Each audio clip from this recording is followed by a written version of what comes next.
Call to order the Planning Commission meeting for Thursday, November 21st, 2024. I only have one addition to the agenda, which will not apply to this meeting, but maybe unless anyone's opposed, get everyone's thoughts on this, we can start next meeting because I don't think it would be fair to apply to this meeting. But I was thinking we would have a public comment time period based on some feedback I got from some people. Number I'm making up in my head thinking about this was 10 minutes. I know the select board's a lot shorter, but we don't really get a lot of people that come, and I feel like everyone should have adequate time to air their thinking. So does people think 10 minutes is a good time period? Just the number that popped into my head as you were talking. Yeah, good. Yeah. Okay. So we'll make that a rule starting next meeting, since we just announced it. Okay, so that was my only addition to the agenda. That takes us to public comment, not subject to the 10-minute rule. Heather, are you just attending, or did you have something that you'd like to share during public comment? I'm just attending. Okay. Well, feel free to chime in later if you would like to say something. Okay, thank you so much. Oh, of course. That takes us to the October 3rd minutes. Did anyone have any? How about additions to the agenda? Oh, I'm sorry. Yeah. I should have asked if other people. But yeah, there's a couple. One thing I wanted to put out there is I had an interesting conversation with Justin Willis, who is on the DRB in Jericho, and he's a site technician, and he designs septics and does subdivisions and all. Mm-hmm. And he said that they shot down Jericho shot down any thought of a public septic system in each center. They did the study and they just decided not to do it. That was from his mouth. He told me. Wait, so what are they doing for that big development? That's their own deal there. They'll have their own. Oh, so they'll still have a communal one there, but it's private. Yeah, for whatever they build. And then he also had some interesting thoughts about the driveways, because in Jericho the driveway restrictions are less. Basically the driveway, the 12 foot for a single home, 14 foot for two homes, and 20 feet for 3 or more units on a lot or on shared driveway is different than Jericho's regulations. But the driveway regulations are important to the fire department, basically. Right. So we have the same fire department, and he's like, well, shouldn't you? And he runs into this all the time when he comes in here to do an ADU, that, if all of a sudden you have 3 units on a shared driveway, you have to widen the shared part to 20 feet. Yeah. And he said that in Jericho, you can have 4 units on a 14-foot driveway. And he said, why wouldn't it be different in each town if it's basically the basic reason why we have this regulation is because it's something the fire department wants us to have. So I'm wondering if we should visit the idea of maybe changing our regulations to equal what Jericho has. But I don't know. I just thought I'd put it out there because he's experienced in so many different things, and I had a really quite lengthy conversation with him about a bunch of things, and his input to me was pretty logical, I guess. But I just thought I'd just throw that out. Well, that sounds like a perfect topic for the planning for 2025, where we're trying to think about what we want to work on. Yeah, maybe. Yeah. So we can that'll be the first thing on the list. Okay. Well, good. Yeah. Excellent. If there's other things, like maybe in a minute when we get to it, if there's other things from that conversation you think we should work on next year, yeah, maybe you can. In the town and the village sewer, leach field or whatever it would end up being for the flats area. To me, if Jericho's not going to do it, it seems like it would be dead in the water for us to even think about bringing it up. But then I read about like Wolcott's building one for their whole downtown village, which is very similar to, if you drive through Wolcott, it's it's kind of like the flats. Yeah. Of little houses on small lots with, in the floodplain, some of them, but, so I don't know if that's something we still want to pursue or just what everybody's thoughts are. Well, let me write that down for the planning for 2025 and we can get everyone's Discuss thinking. that. Yeah, is that good? Yeah. All right. Yeah, see what the state has to say about additional funding for that sort of infrastructure. I was just listening to the radio, and apparently that's kind of what their focus in regards to affordable housing is going to be directed towards. Wastewater? Yeah, that sort of thing. Yeah, Helping towns to do that. Yeah, the state is encouraging towns to address that. And that's why you see it popping up in different Oh, towns. yeah. I mean, it's literally like item 12 and 13 of this 24 BSA. Not necessarily to septic, but like municipal water and sewer infrastructure, so, Yeah, and multi-unit dwellings. So, Okay. We'll run through that in a few minutes. Did anyone have any comments or questions on the October 3rd minutes? Any changes? Did it look okay? Yeah, looks good. Okay. Anyone want to make a motion to approve them? No. David, second? Sandy, all in favor? Awesome, unanimous, thank you. Okay. Which takes us to the planning position update. I actually have an update, which is the job is posted, Brad told me. I don't know what day it went up. Hopefully it really went up very recently because I haven't heard of any leads yet. So hopefully it just went up, but I'm not sure about that. So, but it's posted. At the hourly rate we all talked about, which I think was $28, seems to be people's recollection, but I didn't look back at the numbers. But we'll see. I'll keep everyone in the loop. So that's sort of the latest on that. We spoke about time limits. I forgot I put that on the agenda, which is why I brought up in additions to the agenda. Sorry about that. Which takes us to 24 VSA 4412, which the state has yet to update online. So that's a quick update. It still says that it will be updated November 1st, and it's not. So were you able to read it online or? I've just read this attachment that was handed out. that's the old one, though. Oh, okay. It is, Yeah. it's not updated, as David pointed out. You can go look at it and it shows the whole thing, but it has a big disclaimer on the top that says, this does not include the 2023 legislative session. Those updates will be posted November 1st. And they haven't been. The thing's still on there, so. I mean, in this attachment I read, and what I saw here really didn't seem to conflict with our stuff, other than items 12 and 13, because I don't really know if we have.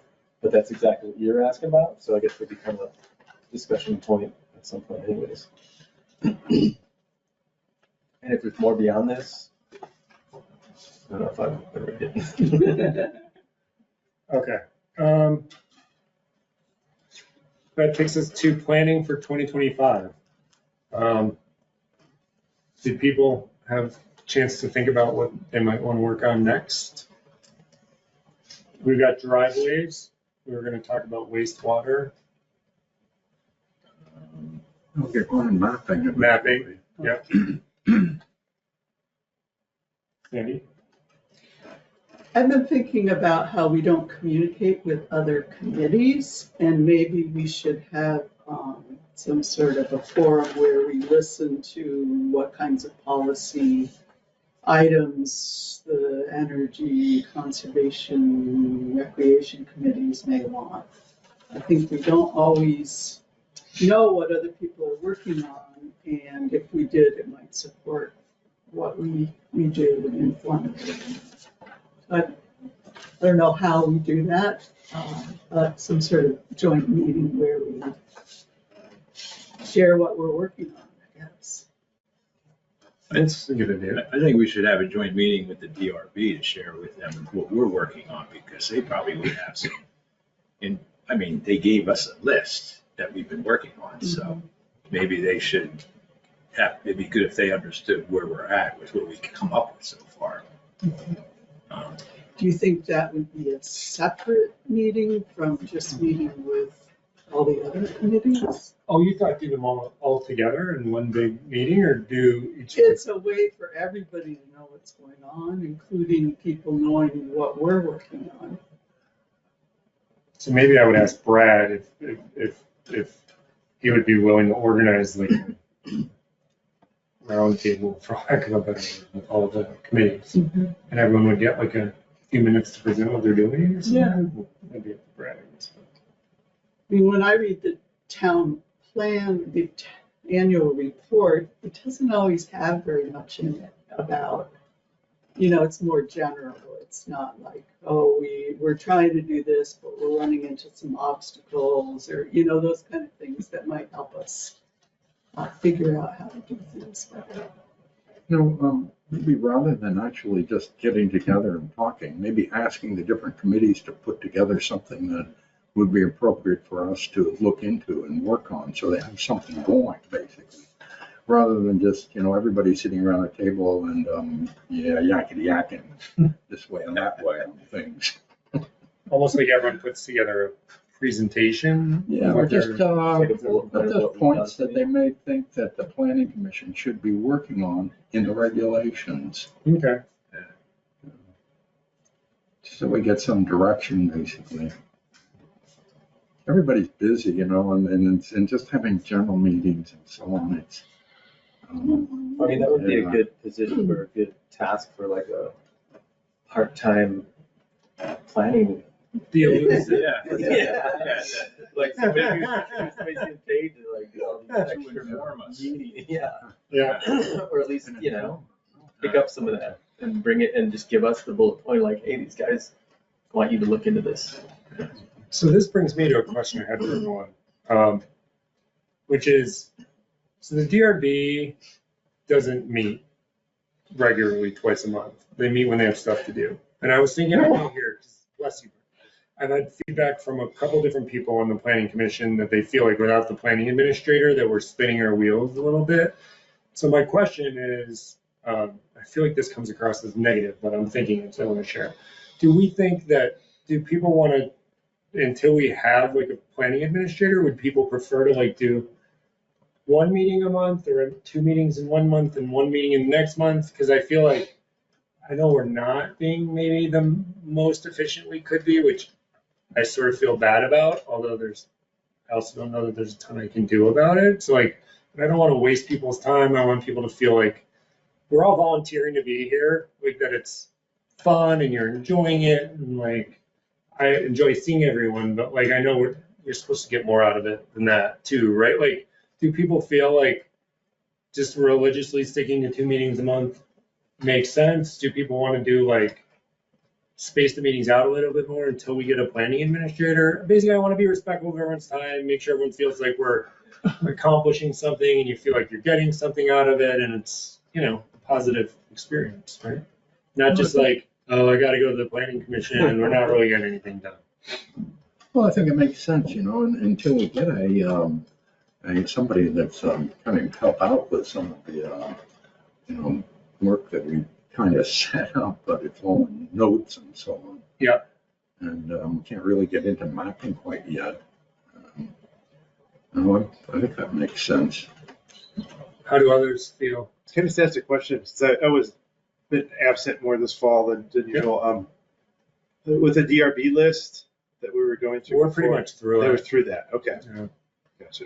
That's why we got through the DRB list, and then like, honestly, the reason I came up with this, like, what do we want to do in 2025 is, I don't really know what's next, right? And there's not like a planning administrator who's doing all this liaising and like making the changes and coming back and saying like, hey, caught these 5 things. If we make this change, it would affect these 4 things. Are you guys sure you want to do that? Let's talk about it. Like, there's no one doing that work.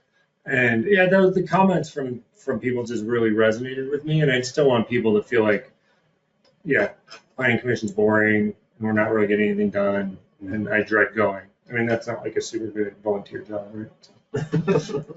In lieu of having help with the zoning administrator and the development regulations, that's kind of where we need to get through the rest of those. Oh, you mean how we were going through Right. all the regs, Right. just kind of working our way through? Right, Yep. I mean, that is something we need to do. We can continue doing. right. Yeah, no, We're holding off on that just because we were really hoping that it would be captured by the zoning administrator. That's what we were doing originally, but I think we made that decision like 6 or 8 months ago or something like that. Right. Yeah. And then is there anything specifically that the select board or the administrator wants us to do? I could ask Brad. I have not had that conversation with him. That would help them with some of Yep. I'll ask Brad. their near-term goals. Like my thought on it is, and I'm like the newest one here, so, I don't know the full length of process with all these things, but my overcomplicated thought is, everyone kind of serves like a 2-year term. I know that could be longer, could be shorter, but all these things are thought of and these decisions of changes, revisions, whatnot are made up, put in notes. And then like nobody's there to transpose it into an actual like new set of documents, and person 1, 2, or 3 like leaves, and then we come back or visit like, why did we make this comment? Then you're kind of like revisiting it all over again. It's just like, well, we just whatever we did that time, we wasted that time because now we do the Right. thought process of why we did it all over again versus Right. it being at least once it's in like writing, on letterhead with the city, like it's already there, and that's a whole different subject versus just going over notes that have never been adopted. Right. yeah, Agreed. I tend to agree with Jeff, because for me, the frustration is that we've made changes to the bylaws and we've come up with ideas and addressed things that we were supposed to address, like the trails and, Oh, yeah, there's a ADUs. ton in here that hasn't been. but it's sitting right It's there. sitting right And then we revisit because we can't remember. Yeah, it's like, Done it. okay, so if we had taken, if that information, I mean, how big of a deal is it for us to proceed with that, what we have so far, and have the lawyer look at it as the next step, right? Yes, I don't know the answer to that because I have asked Brad to send And this some is of the stuff like, to this the is lawyer, two- and it is not. This is 2 years right here. Right? It's 2 years of stuff. And to me, my biggest frustration with that is that, okay, like everybody said, it's like, okay, we talked about this, right? But I don't even remember what we talked about. Yeah. Because it's sitting there in a file, and Yeah. it's important to move forward with it from a legal standpoint, to have the lawyer look at it so that we can know what we need to change. Because if we need to change something in there, then we would have a purpose, I guess. Right. So, When you'd remember, it'd be fresh enough to be like, oh yeah, okay, if it's been sitting there 2 years, like, well, I don't remember why we did it in the first place. So let's just throw it out at this point, right? yeah, but if there's nobody if there's nobody in the town hall that's going to deal with it, can we take it upon ourselves to deal with it? Is my question. Yeah, so the question to Brad is, could we take this And thing right here and get an hour with the lawyer, me, or whoever else is welcome, I'll to go. ex- I will volunteer. to explain what's happening here? Yeah. And give it to the person and say, these are the changes we want to make. Can you review them? Right, because I would at least feel like I had that I would volunteer to be a part of that Yeah. somehow. But, I need to have somebody say, okay, this is what we need to do this. Are you guys looking for the select board? Upstairs? Yeah, upstairs. So what does everybody else, how does everybody else I didn't feel do about that? I guess? I would even incorporate those into a computer program so that it's all in there Well, that needs to happen, yeah. Somebody needs with, to- with highlights of what we've added or changed. And then everybody could get a copy of the revised one so that when we have questions, we're all working off the same document. Right. Yeah. So we have to get it into, Someone needs to data process this Yeah. into, How I would you can do that? oh, you're saying you would do it. I can do Oh. that. You and I probably need, to sit down for 20 So I minutes. I can can explain understand. my this system to you. But it's pretty good, but there are a few things where, we had so many, I'm not touching Like, I think this was David, version? I think this was David's, and it was, or no, this is yours, agricultural markets. The definitions were big enough that I'm like, well, I'm not gonna just copy those into here, I'm just gonna attach this as an Yeah. exhibit that needs to get incorporated, but there's only a few of those, so. Well, if you don't mind doing that, Sandy, that would be amazing, then people could see it. Yeah. Yeah, right, you ought to be paid for that also. Yeah. I mean, this is the type of work that we were gonna hire somebody for. Yeah. So put your application. They get paid. No, I wonder, you know what, I wonder from a public, I don't know, I'm sure there's rules because it's a town, but a governmental entity, but I'm wondering if that would be, if we said, hey, Sandy's willing to do this, and she shouldn't volunteer all that time. Yeah, Can you guys she's get getting paid? paid for it. 1099. Either way. Is that like a big task? Like if you look at that pile of paper there, is that like an hour or 5 hours or 10 hours? Or? More than an hour. Yeah. Yeah, I think reading the handwriting might be Yes. one of the big challenges, Yeah. just making sure you get it right. No offense taken. Sandy. No. It's 2 years of work there. It's gonna take a couple of years. Well, I want to ask Brad about that. Okay with you. Okay. But I think, within a month's time, I certainly could have it all done and gone over so that it's correct. I'll call Brad tomorrow because that's a really good draft. And then we could all get a copy, Yeah. and we could look at it and discuss it and decide on a font if we all agree with those are the changes we want to make. Right. That's a really good idea. There's half of your 2025 right there. Yeah. All right. At So least the we'll, first quarter, yeah. right? Well, I All right. have something else. I'm Yeah. curious there, but, so the natural resource inventory, as I mentioned, we're working with the state person Jens Hilke to take what was done and try to make it into something that we might use. And he's willing to meet with us and kind of lay out what his recommendations are. So, maybe January or, something like that. Yeah. Just so it gets on the schedule. Well, I know, people have been wanting to do the mapping for a while, and this is the key to unlocking that. So maybe we should do him. It's a start. Well, it's a start. Yeah. It's a precondition, right? So maybe we get him on in January if he's willing to do it. Okay. There's nothing on the agenda, so if he can do either week in January, we could build around that. So.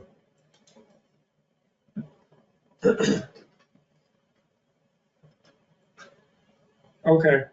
I got one question for David. You mentioned mapping. You mean looking at the town map and looking at the different zoning districts and maybe trying to rearrange some of the boundaries so that it's a little more equitable, or? Well, what we want to do is make the boundaries clear. The way it is now, the boundary was hand drawn, as I probably remember. And it just runs along, approximate lines. So we want to have the lines, as much as possible, coincide with property lines. Oh, okay, I see what you're saying. Yeah. Yeah, so that's the basic of it. They're not just property lines, but also roads, streams, and so on. Yeah. Although those are pretty well distinguished, I think. It's Right. the property lines that is the big thing. Mhm. Then you get into the big properties, large parcels, and that's, where this natural resources inventory will come into play, I think.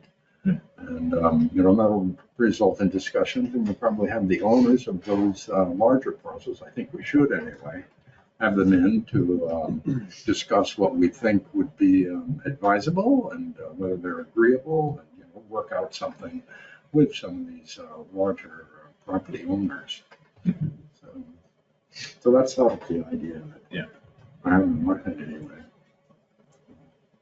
And is there any formal description or overview of what the planning commission's role is and what the role is within the town? And most organizations or groups might have a plan, like a 3-year plan or a 5-year plan that relates to what Dave was saying, kind of the other entities in the town that are kind of working together toward a common goal and objectives and specific things that you have as far as things you want to get done in that time period. Well, it's the town plan, right? In the back, it has the implementation part and Yeah, who's been assigned to whatever. But I don't know, if people are actually working on that. Right. And if we're going to address that and implement that in the best way, how do we put that into a kind of an action plan and an overview of all the things that we're. oh, I see what you're saying. I was looking on the town website to see if there was some short description of like, this is what the planning commission's mission is. Right. And there's not. But, yeah, I see what you're saying. It's almost like going through the implementation chart in the town plan, Seeing what we've done. scheduling it, seeing what we've done and what we want to do, right? Because we're never going to get to all of it. Right. And then also doing what other parts of the town see would be helpful as well. That's almost part of the joint meetings, Tim. Like coordinating with them, I guess? Yeah. Is that, Yeah, that makes sense. We could get feedback from that. okay. Run through implementation plan with them, prioritize. I don't quite get the picture of how that works, And, I mean, we sit around the table, we work on the regulations, and when the town plan time comes up, we work on that basically. But I'm not following exactly what you're saying on this. I think, It's not really spelled out anywhere. No. if I understand what Tim's saying correctly, it's when we did the town plan, we spent all that time on the chart saying like, these are the things we want to accomplish and these are the sort of priority order we're putting them in. Like, these are short-term goals, these are medium-term goals, these are long-term goals. And it's like a check-in with where we are on the short-term goals. Like, have we done the stuff that we said was a short-term goal under the implementation plan? Because otherwise, why did we spend all the time making that chart, basically?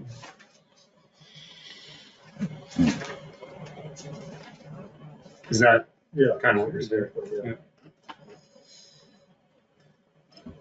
Okay. What, do you mind me asking, do you remember what happened to this? The climate action plan? Yeah. We I went, know we went through it, but like, what do we do with it next? Well, Like, I know we kind of reassigned some priorities of people, of departments, yeah, but then like, do we have to actually start doing any of those? I thought Sandy was mainly circling back. yeah, on so those. what I did was I went through this and identified what the planning commission was supposed to be working on, and almost all of it has to do with the bylaws and zoning districts and that sort of thing. So I don't think there was a lot that we were supposed to be working on, but there are items that the Conservation Commission and the Energy Committee are supposed to be working on, and that would be another thing we can update there. I talked to the Conservation Commission, but I haven't been able to reach the Energy Committee about what they are working on. And I also haven't gotten, I think the idea was I was supposed to go to the select board and cover the items on there that they're supposed to be working on. And I haven't done that yet. So, it could be that we incorporate that into the same thing when we meet with each committee, that's part of, So just maybe throw that in the. yeah.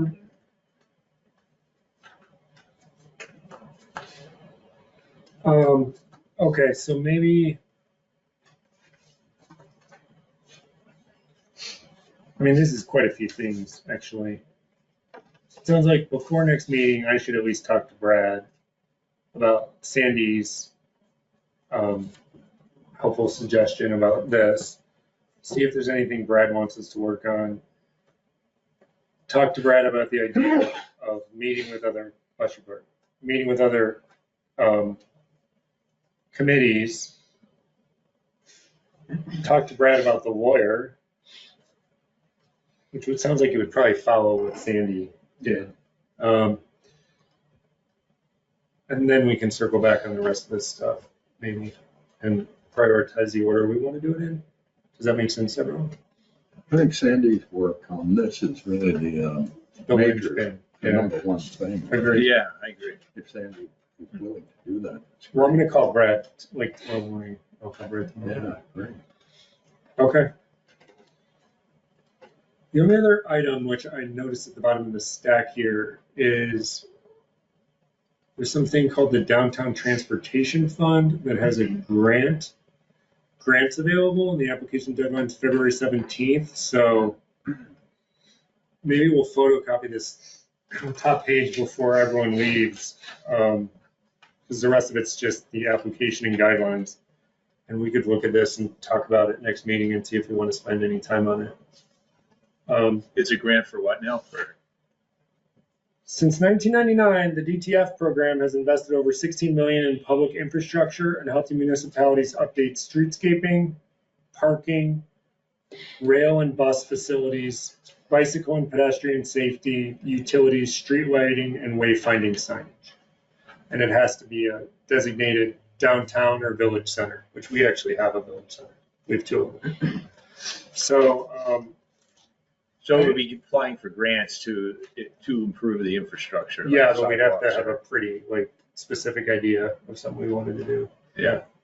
Would that be something that the sidewalk That was- committee That's the is only thing working I was on? wondering Yeah. about too. They gave this to me and said, Brian, FYI, any ideas? So I will say, looking at the application, they're all very cute little downtowns with parking and a bunch of stores. And so I don't know how relevant it is to us, but, They're not pictures of dirt roads and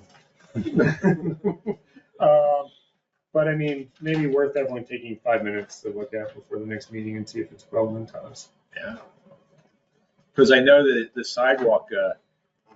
sidewalk study, they got a grant for that, didn't they? I think they did for this study. And then they were supposed to be doing a study on a bike lane or a bike path to, from down River Road to the library. I thought that was the second part of that Well, maybe- study.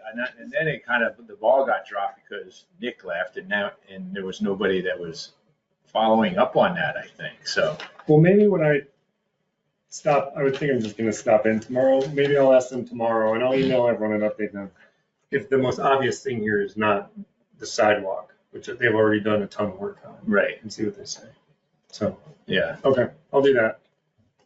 And I think that was ARPA funds too, to pay for the sidewalk. It was, so that would free In the that money center. back up if they could get a grant for Yeah. at least part of it. So, okay, I'll ask that tomorrow. Okay.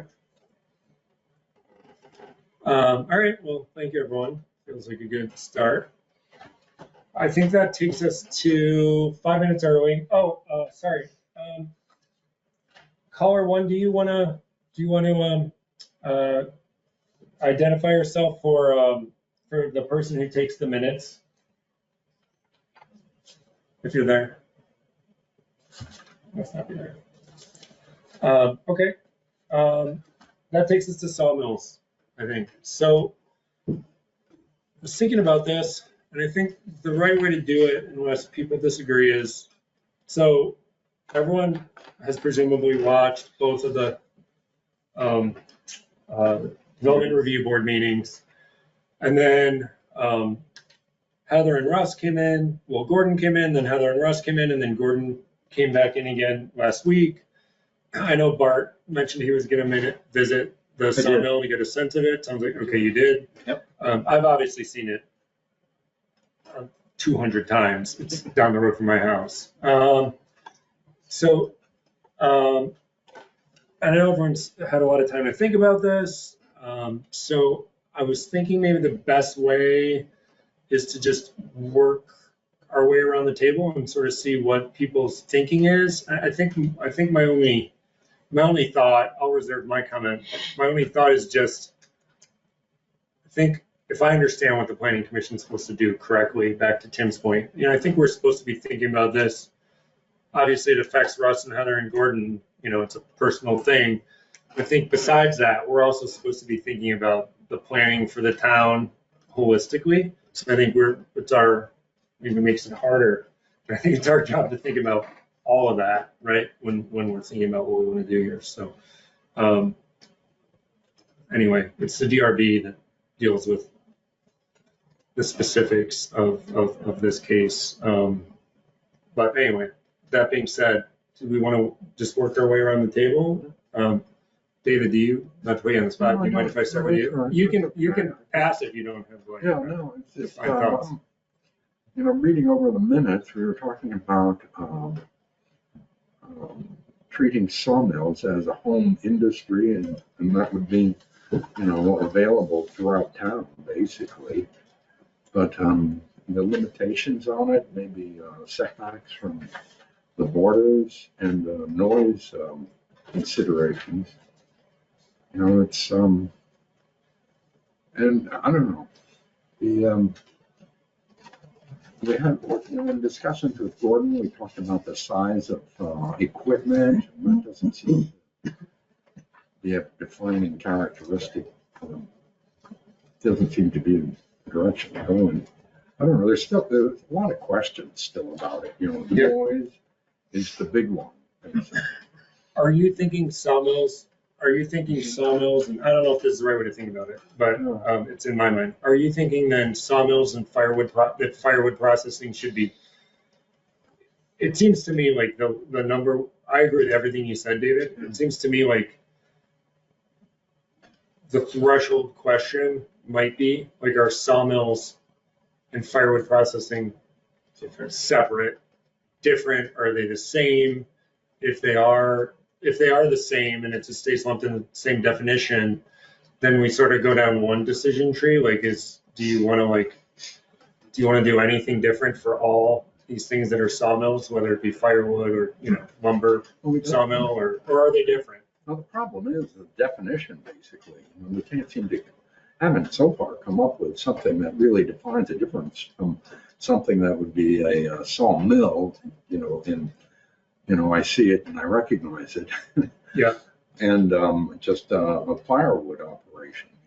I don't know. We don't seem to have a clear definition distinguishing the two. So I agree with David. I'm kind of at a loss at this point to say, let's go this direction or let's go that direction. Okay. Yeah. Roy? I think it's unreasonable to lump firewood processing business in with a sawmill, because when you look at where a sawmill is allowed, it's virtually allowed only on Route 15. And to say that, and then I think probably that the reason that they came up with that in the first place was because they were envisioning a sawmill as being something like Lamell's in Essex or something like that. Okay, a huge factory, real like the mill that used to be at down in the flats here. I mean, I remember that, David. You guys remember that probably, but that was a real full-on sawmill going like 10, 12 hours a day, and you could hear it from miles away. Mm-hmm. And so I think that to define a wood processing business as a sawmill, I think that's unreasonable. Okay. And I also think that we should treat the wood processing business as a home industry, and it should be every situation is different because there's certainly, I could think of 10 places in town where it would be appropriate to have a business like that. And I also could think of like 200 places where it's not appropriate, okay? Mm-hmm. And I think that when you get into it, and it should be treated as a conditional use, that when you do that, all the neighbors come in and they voice their concern, and then the DRB will make a decision based on that. And I think it's just, it would be a waste of our time to try and come up with what's an allowable distance from the property line or what's, So you wouldn't allowable set noise. any, I don't mean this as, I'm not trying to affect your judgment, I just want to make sure, or your view, I just want to try to understand. You're saying you'd set no specific rules, it would be all 100%. every conditional. situation's different, yes. I think for us to try to come up with, it has to be so many feet from a property line. Well, what if you have two very large parcels or two farms next to each other? And, you know, it would just be, I don't think we should restrict it. But I also think that making it a conditional use permit just really restricts it quite a bit.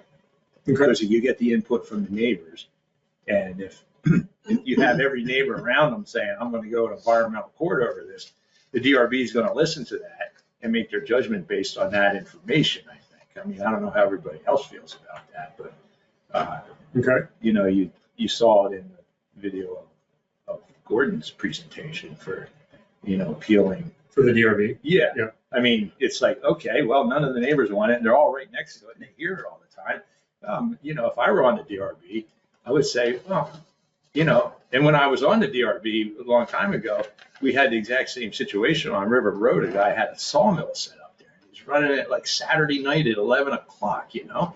And the guy was, it was a big deal. And the neighbors came in and the DRB shut him down. And you should ask Charlie about this sometime. It was quite a to-do, but it There's some was. pretty poor judgment shown there by running your sawmill. Right, the guy's like, I'll do whatever the hell I want to do. Well, you know, that's just not okay. You got to be kind to your neighbors and respectful to everybody. And, you know, the DRB is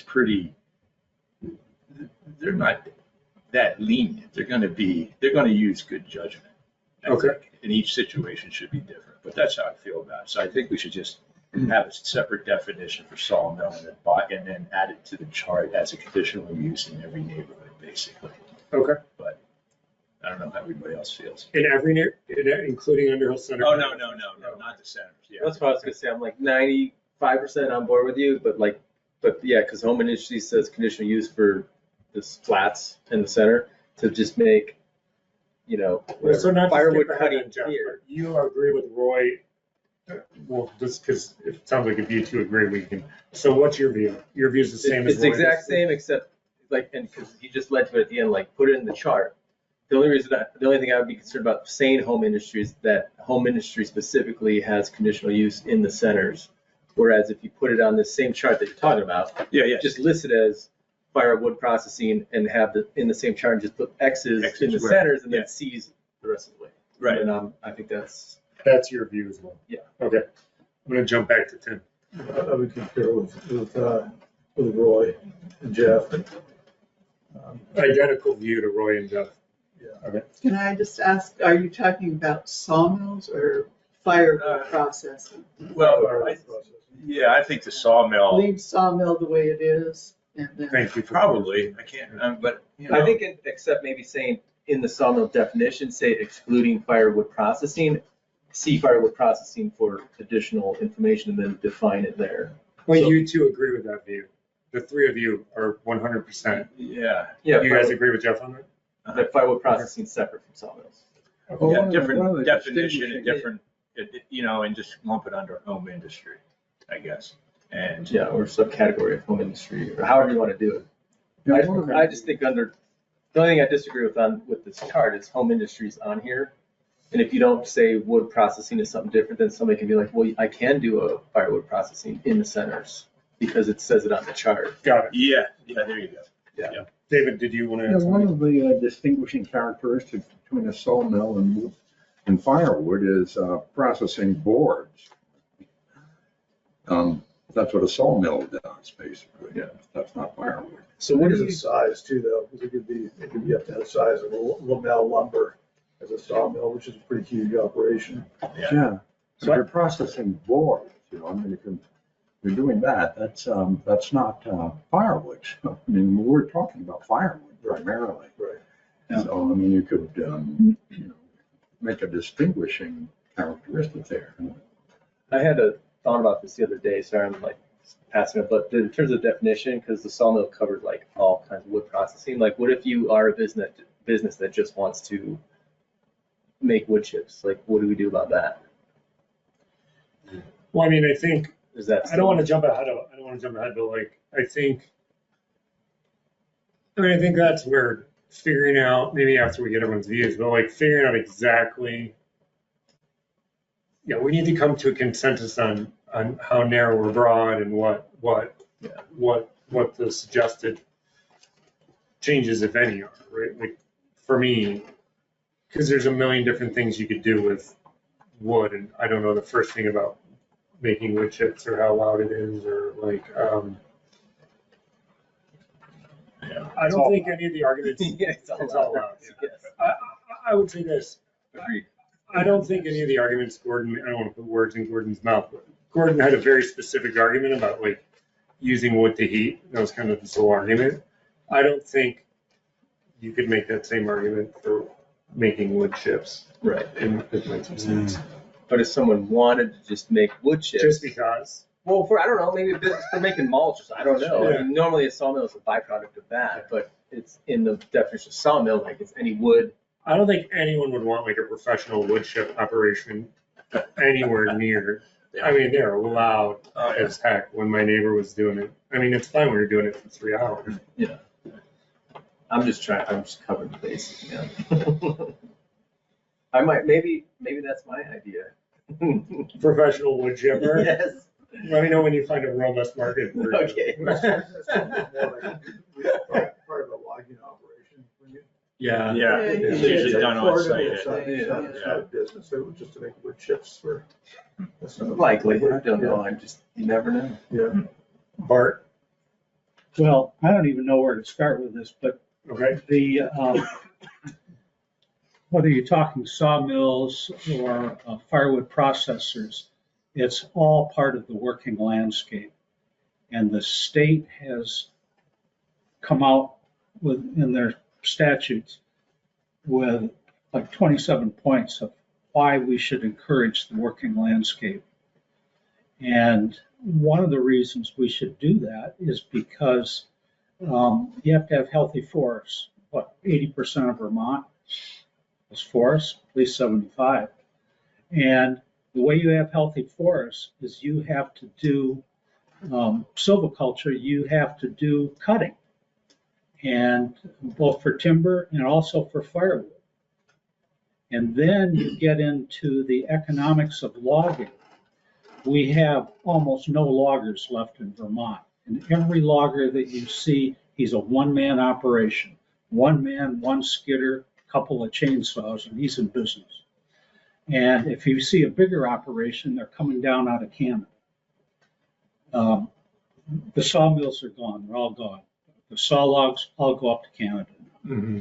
I think down in the southern part of the states, or Sawmills and some others still have sawmills, but we don't have them up here. So we should do everything we can to encourage proper logging and producing wood products. And it's got to be economic.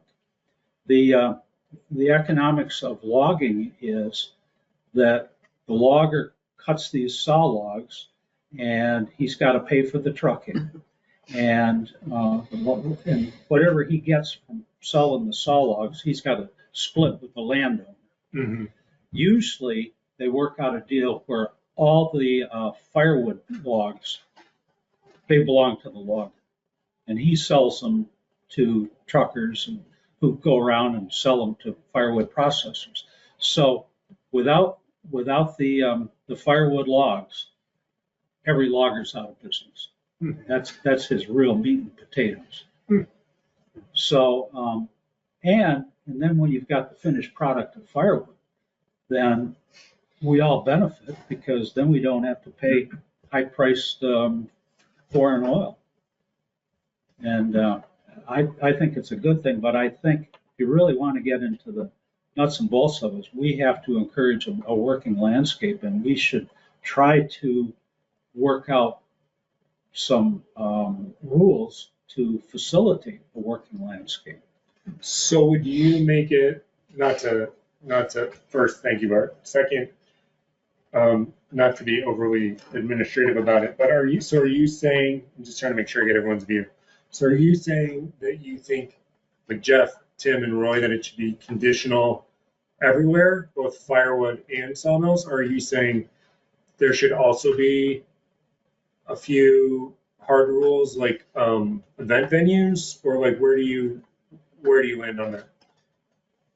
I think we should encourage these projects everywhere. Right. But we might have to leave it up to the DRB to just, like, there's a sawmill here in town that I know of, and he's been in operation for years. His neighbors don't complain. Yeah. And so, and he probably only cuts during times when he doesn't bother his neighbors. Right. But, and it's not on Route 15. So you're saying make it conditional everywhere would be my takeaway. Exactly. Okay. Yeah. And encourage it. And,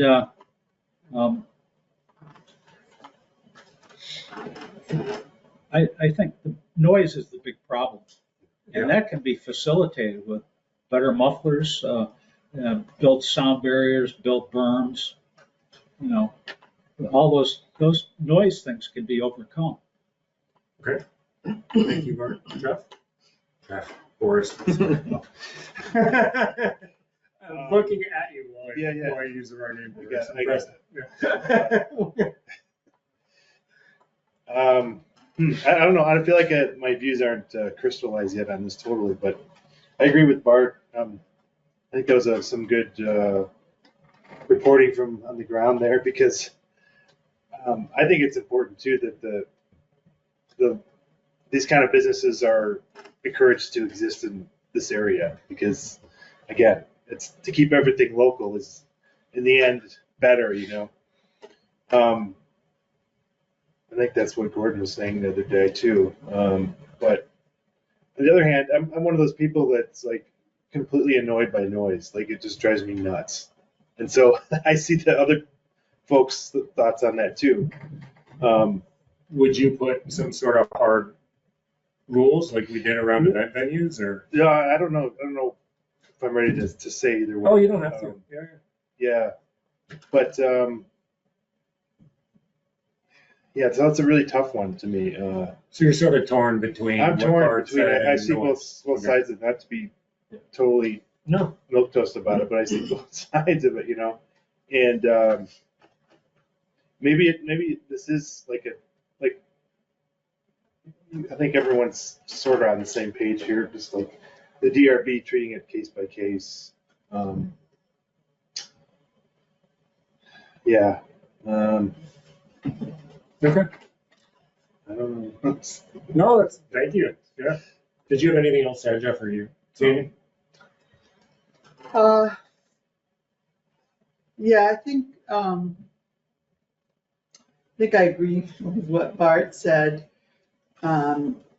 It seems like if we offer some guidelines that help reduce noise right off the bat, that could be part of the conditional use. I know it's, every location is different, and you just never know whether it's going to be loud or not. So, is there to piggyback on that with like conditional use and restrictions? Is there, when the DRB does condition, and this is from my knowledge of how the process works, but does the DRB kind of have kind of a template already for like certain things? Like, okay, we, automotive, right? Like our conditional use, we kind of have like a bullet point of like, make sure when we issue it, we're addressing X, Y, Z, A, B, C. So they at least pull it out and like, oh, sawmills or firewood processors coming up. Let's make sure we at least address these things. I see what you're saying, some consistency across. Well, Charlie's been the head of the DRB forever, so you have that running through. But do you know, Roy? You were in it. Like, is that? Well, they want more clarity, I think. I think when they gave us that list, they were looking for clarity in it, on a lot of the things that we were looking at. They don't necessarily want a ton of, regulations that we come up with that might not be appropriate in every situation. They just want to have some guidelines From to go planning by. commission? Yeah. Yeah, They want but so us- when it goes to DRB, so like, Gordon goes to the DRB and says, I want to do this fire process. I'm just using him because he's the latest. Yeah. I want to do this firewood processing thing on my property. I want to apply for a conditional use. He does the application, so that kind of triggers the DRB, like, oh, this conditional use is coming through the system. We're going to have this meeting to talk about it. Do they kind of like pull out like an agenda that says like firewood processing plant, Checklist. conditional use checklist, hours of operation, noise, setbacks, so that they at least have this, so they can kind of check it off that we address those things. Yeah, Do but if have they that? don't have that, they'll come up with those. But is that regulations. guaranteed? What's that? Is that guaranteed, or it's just like, it's literally like a case by case, 100%? Yeah, and they do, one of the goals of the town plan is to encourage home industry. Right. So it's not like they do try to be flexible. I think Jeff might be getting more to the consistency across how cases are treated. So let's say they tell Gordon, again, just picking on Gordon because he was here, right? Let's say they tell Gordon, you got to do these 7 things, right? You got to be X feet back, noise can't be over Y, you can operate between Z hours, right? Would they then, like just having served on the DRB, would that then serve as a template for the next one that came up?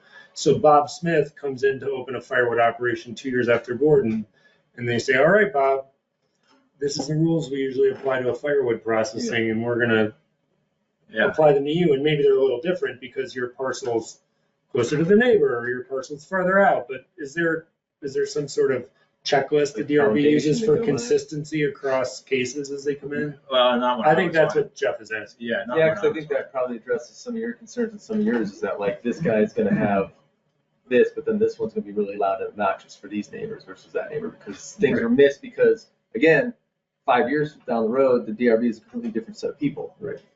Yeah, and I think if it's a housing development, they're used to that, and they, we did that last time, so we better do it this time. But this is different, how many cases do they have Yeah, it to might be decide going for 10 years. Not many. Yeah. If you go back and look at the agendas and the minutes, and they don't have a lot of people applying for Right. Yeah. wood processing businesses. Home or industry. home industry, Yeah. like No, a of wood course. shop or, so it's not like we need to come up with, to me, this would be a good question for Charlie.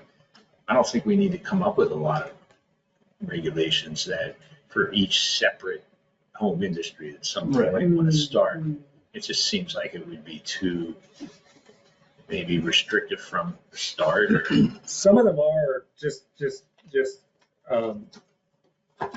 just as a point, like some of them are like, if you look at like some of the automotive stuff or the things that have Yeah, right. some of them are pretty heavily Like restaurants quote or unquote regulated funeral homes. in the regs, right? Like a yeah. contractor's yard has 6 specific rules. Like if you want to start a quarry, like, good luck. It's 3 pages Right. of rules. So Yeah. it's just, I lied. It's like 4 or 5 pages of rules. Uh-huh. So like it depends on the home industry, Right. or depend on home industry. It depends on the industry, I would say. Yeah. It seems like activities that are likely to, reading between the lines, it seems like activities that are likely to generate more controversy seem to have more rules.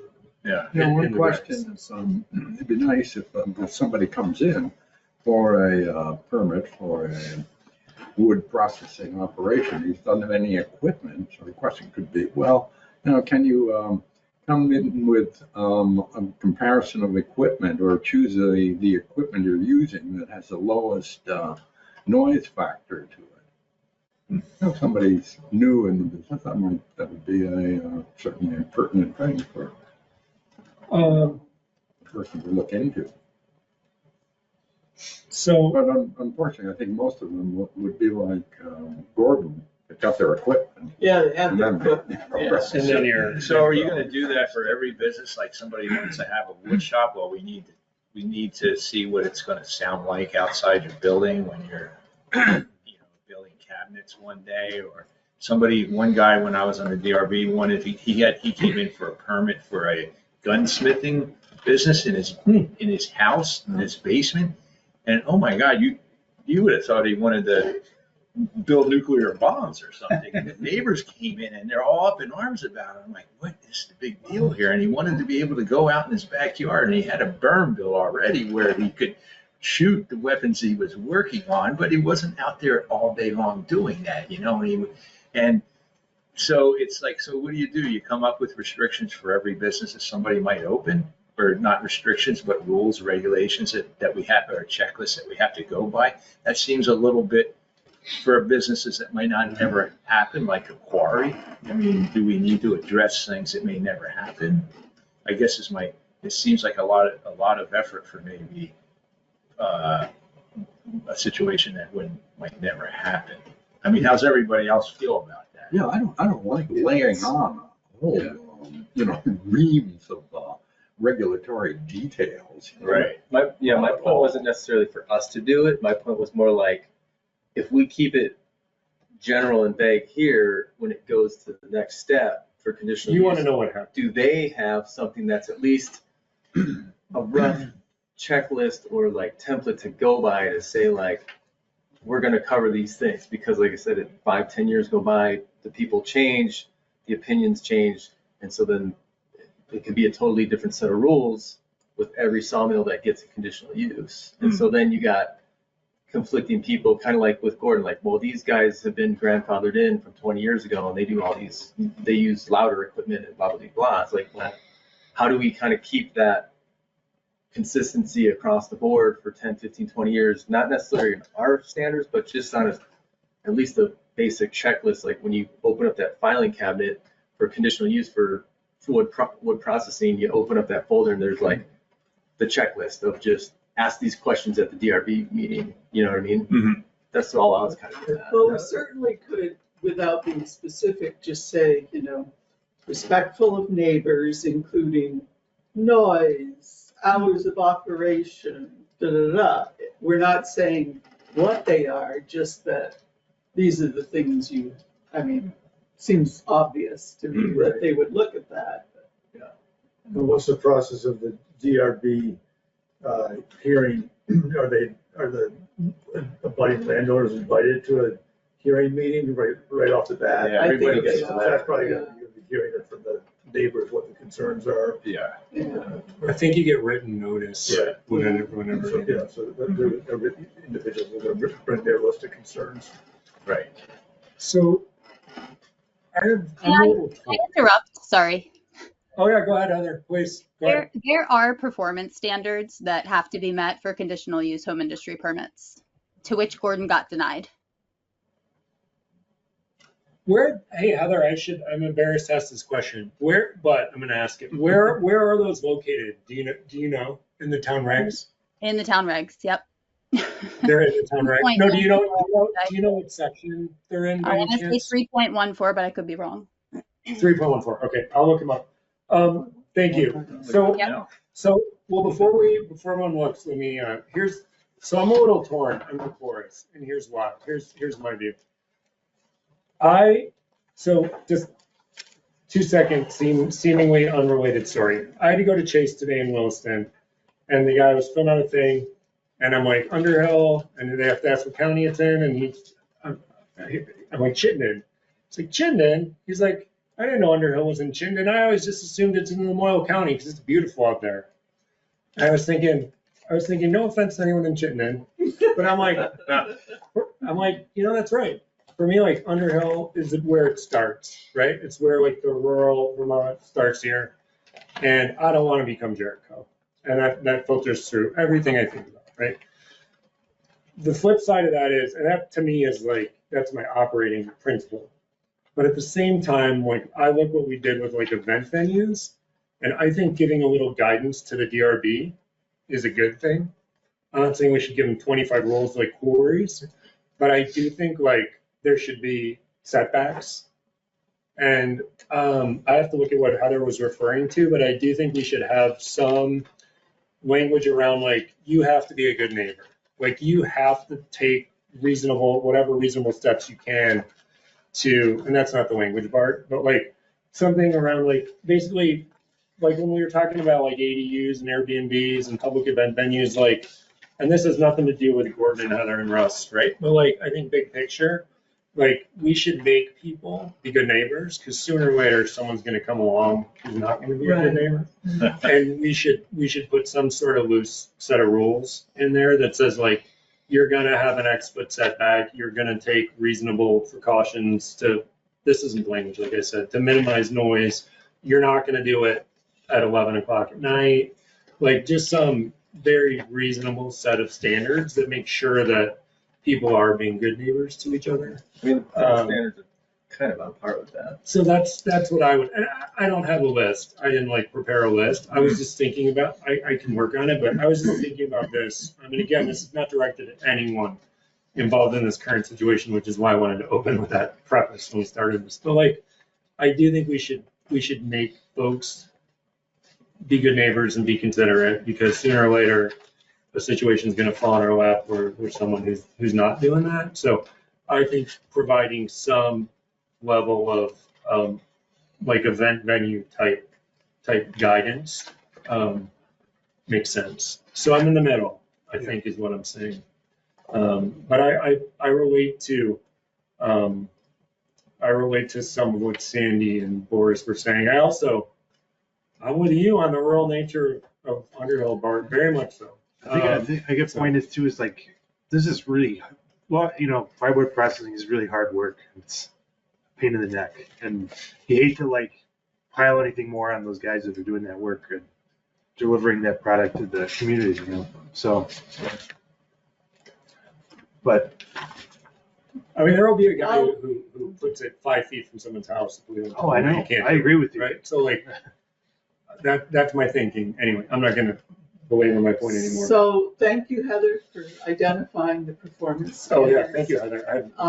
It does, I think the problem with this is that firewood processing is not included as a forestry operation because these performance standards say excluding ag and forestry. And that was what the ruling was, that it's a home industry or a light industry rather than forestry industry. And that was the decision, and that was based on the definition that the state has for it. Well, I'm sorry, Sandy, you lost me. What did The DRB. Yeah. Okay, so in here, Yep. in the first in the paragraph B, it What says, page? 45. 3.14B. The following performance standards as measured at property line must be met and maintained for uses in all districts except for ag and forestry. So one way to change that is that for Underhill, we could describe firewood cutting as some sort of forestry operation. And then it puts it back into the 3.14 standard. Right. It does seem a little odd that it wouldn't be included as a forestry operation. It's Because only the included- logs were taken, they Right, come from it's elsewhere. not on. They weren't logged from the on site. site. Yeah, Yeah, so that's, but I mean, most firewood isn't gonna be cut on site, Right, you know? but Oh, it's you like, mean from tree down? Yeah. Yeah, for sure. so with that argument going, you could have a cabinet shop and you could go buy a whole bunch of hardwood and you could build cabinets out of the hardwood, but would that be a forestry? I don't see the difference there between cutting firewood and maybe buying wood and building something out It's of it. taking the raw material and processing it, you know? So the first step would be somebody else processing that lumber so you could build it, right? Right. But the state regulations say that if the wood processing has to happen on wood that's cut to be considered a forestry practice, the wood has to be cut on site and processed at the site. not taken elsewhere. I think that was the argument in the Well, that was DRB's brought in. decision, right? That's my understanding of like, that was part of Gordon's problem. Yeah. Yeah. Right. So that's a state regulation, right? Yeah. So, That's a state definition. State definition. yeah, I mean, I don't want to put words in Gordon's mouth, but I don't know that Gordon would disagree with me. And he is a firewood processor. Like he sort of said, like, I'm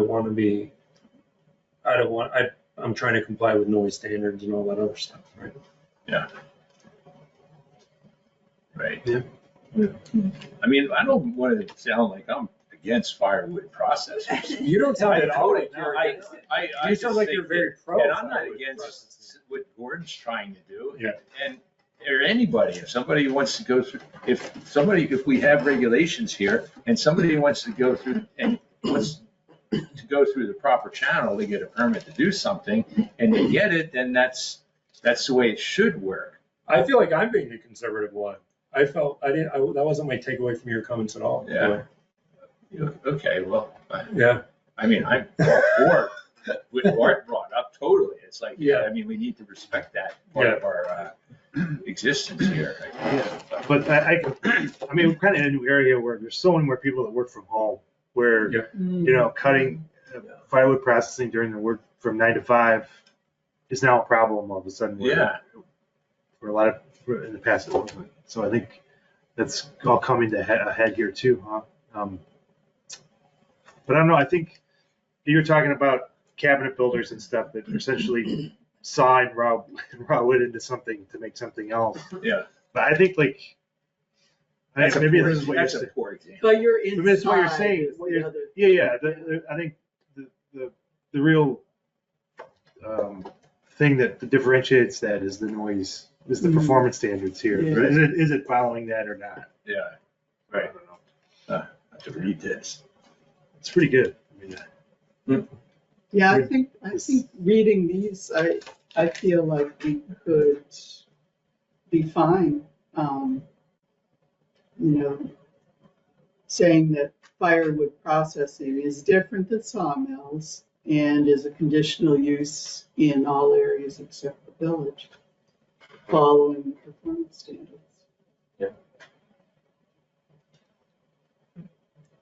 Well, I don't want to put anyone on the What do you spot, think? so if people want to think about it. I think Sandy summed it up best there, yeah. Yeah. So she gets to take all the blame when the community comes down on us. Do people agree with what Sandy's saying? Definitely. David? Yeah. Can I ask a question? Yeah, Heather, please. I'm so sorry. I'm just wondering, you're talking about changing this, but not for the village. Why not the village? Because the houses are too close together.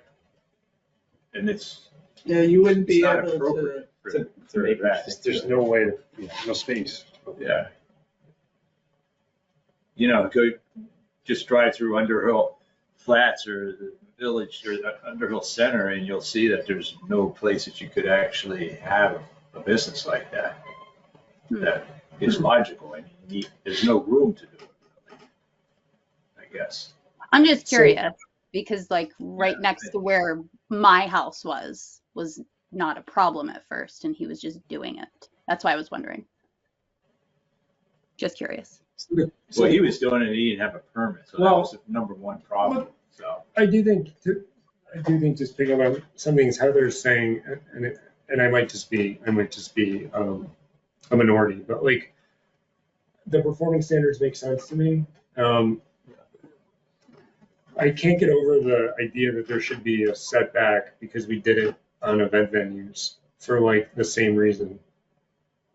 Just from a consistency. Well, the decibel, like the noise Or excess. you're saying that performance standard takes. I mean, it kind of will, yeah, because if it says noise in excess of 60 decibels, and this is all at the property line, right? So like, if you're reading, if they're set back 100 feet and the decibel's 75, then they have to go Further. 150 feet. And then if it's 70, then they got to go 200 feet. And then when it finally hits 60, that's where your quote setback kind of Not like your decibel reading kind of like dictates a fluctuating setback by like I mean, by property. And if they had a berm, it would be different, you know, so the setback would I guess just for consistency standpoint, then I'm not trying to take us off track, but like, I just personally have a hard time, I'm having a very hard time differentiating the reasoning here between event venues. So it seems like they should be the same. So if we're just going with that here, then why would event venues have a setback? Well, maybe the DRB is not going to like our setbacks for the event venues. Yeah. Or the Well, lawyer's not going to like it. Maybe there's a reason why, like I could Well, think, then do we want to, should event venues not have a setback? I don't think they should actually, but because every situation. Because I is don't see different. how these are different, like Yeah. how you can distinguish these two situations. Right. Just like in theory. But I mean, the only difference, unrelated to noise, would just be that you got public people attending an event, so there's certain safety factors in place there. Yeah, the noise is different, like parking, you know, restrooms, things like that is obviously different. Yeah. And how's it work in a conditional use hearing and decision? I'm the neighbor and board says, I want my proposal is to put it 50 feet from your house. And then I'm like, well, that's too close. It's really going to be 200 feet away for me to be happy. How does that get resolved? Say that again, Tim. Sorry. If the location of the wood processor is being proposed and it's a conditional use, and Gordon said, I want to put it 50 feet from your house, and there's no setback on it. But then I said, well, that's too close. It's going to be really noisy right next to the house. So maybe it should be 200 feet away. Yeah. And how does that get resolved? Well, under this scenario, the DRB would have to resolve it, which is what's perplexing me a little bit, and maybe I misremember, but it seems like a lot of the work we did for Penny was to try to put some minimum set of rules. Yeah. And things like that's what Make it the DRB easier. asked us to do. They said like make our lives easier, and it seems like we're potentially, without at least 3 or 4 loose rules, it seems like we're dumping.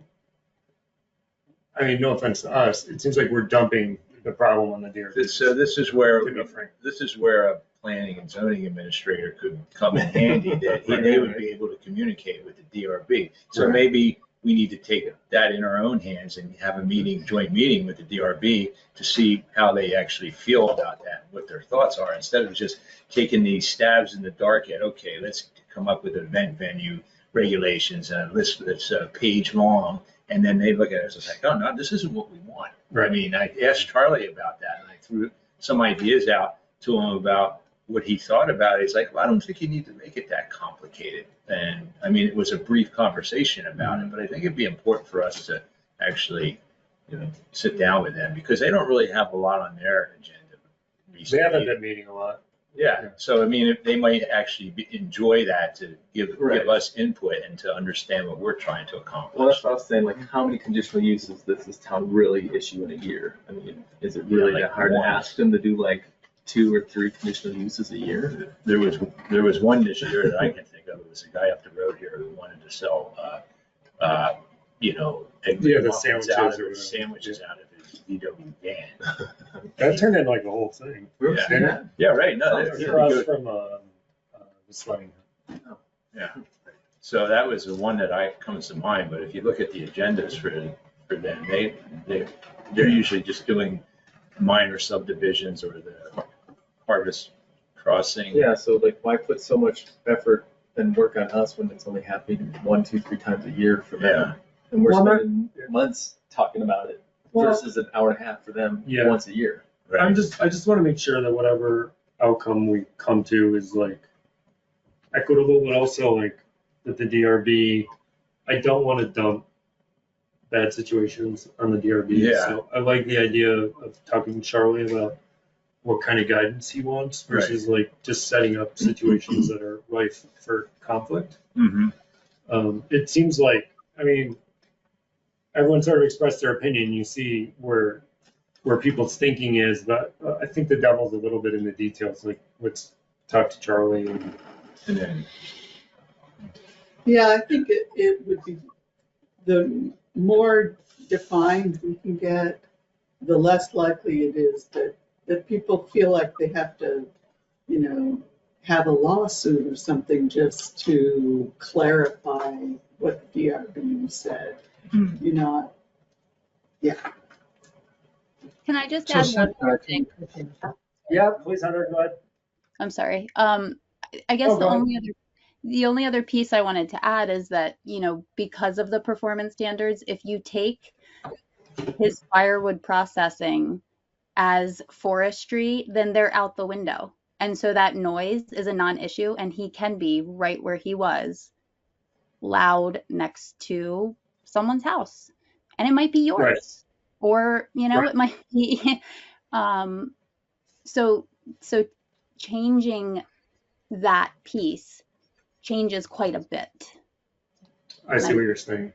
Yeah, I don't think that would be a good idea. Yeah, I definitely don't So think that's what Sandy was So we're saying. talking about no setbacks, or are we talking about setbacks that are already in place for houses and setbacks for, What was I talking about, accessory- or in general? in general? I don't know. I think the general question that I was asking people, and I feel like I'm dragging this out, but I just want to make sure we get it right. I feel like the question I'm asking, it goes back to the DRB list that Penny gave us, right? Remember they gave us that long Excel file, and it's like, we want you to put some more detail on this for us so that we have more guidance. So it's just what I was hearing. My concern was that we were giving the DRB something that was going to create conflict and that didn't have enough specific guidance. But maybe Charlie would come in here and say, no, Brian, you're completely misunderstanding what I said to you. That's impossible, right? But my takeaway from Charlie was the DRB was hoping that we would give them a loose set of rules to work with on things like we did. Sorry to keep coming back to event venues, David, but I thought that's sort of the template of what we were supposed to be doing, right? Like we didn't give 50 rules for event venues, but we gave like 4 or 5 rules to guide the DRB, right? Like we had a setback and a noise level and like a parking thing or something, and that was it, right? But So we had setbacks there, right, but I guess we're not talking about setbacks for a home business of some sort. well, maybe we are, maybe we aren't. That depends on how people. Okay, yeah, feel. so it's up in there, right, okay. Yeah, I'm more at this point, like not even getting into that. I'm just more thinking maybe we get some feedback from Charlie to see, because I'm hearing people say like maybe we shouldn't give them any guidance and just let them go on each one from scratch.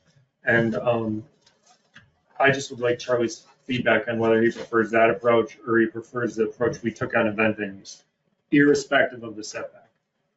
I personally expressed the view that I thought maybe a setback was one of the guidelines he would want, but that's just my personal view. I'm not describing it to anyone else. Yeah, No.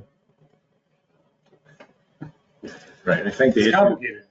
the issue with the event venue, how that came up was they wanted to put it in a barn and call it an agricultural building. Well, that's how that From whole the thing start. started. So that's what made that become, that's why they had such a big deal with it, because it's like, well, it's not an agricultural building, it's a business, it's a, Right. so that's how that all started, I think. So if I understand correctly, the takeaway is basically, I think I'm just going to see if Charlie wants to come to our next meeting to speak for the DRB. I think he could do that, right? We don't need the whole DRB. I think we can just. Well, yeah, I mean, Penny's the one who came up with all those. Well, ask Charlie if him or anyone else from the DRB. Yeah, wants to maybe come. How about if I put it that way? she- They can all come if they'd like to. Yeah. obviously, but That would be great. And I don't want them to feel obligated. right. No, that would be great. Okay. So I'm going to email Charlie and see if he can come to our next meeting and get his views. Okay. So will you have a list of other things we've done that you want to run by him? Just I don't remember if we talked to them about what we came up with for events. I don't know. We could run event venues by him while he was here. Have we done anything else? Are there other specific things that we want to run by Charlie? We should have a list of specific Somewhere. We should. Yeah, You know, rather than just inviting Charlie in to Well, I mean, talk with us. I think it'd be good to get his input on the wood processing part of what we've been talking about too, because he probably has some pretty good. I mean, I personally think this is as important enough as a standalone issue. Like, we've had Heather and Russ and Gordon come multiple times. Like, Right. I personally think if Charlie doesn't mind, it's enough. I mean, I don't think I'm gonna be like organized enough and have enough time to like have like 7 things. to- Oh, no, I don't mean that, but I mean, you said event venues and maybe the firewood. Yeah, we could do event venues too. Yeah, it's yeah, easy. right. Just run those 2 ideas past them and see what he thinks. Yeah, because they're kind of similar. I mean, they're totally dissimilar in other ways, but they're similar from the noise perspective. Right, yeah. Okay. Okay, so I'm gonna talk to Brad for next meeting. I'm gonna talk to Brad about all the things we already talked about. Mhm. And I'm gonna call Charlie and see if I can get him in here for the next meeting. Cool. Anything else? Heather, thank you. Thank you for coming. Yes, thank you so much for hearing me and letting me interrupt. I apologize. No, don't apologize. Thank you for coming. you. Anything else or motion to adjourn? David, Motion to adjourn. second. Jeff, all in favor? Thanks, everybody. Bye. All right.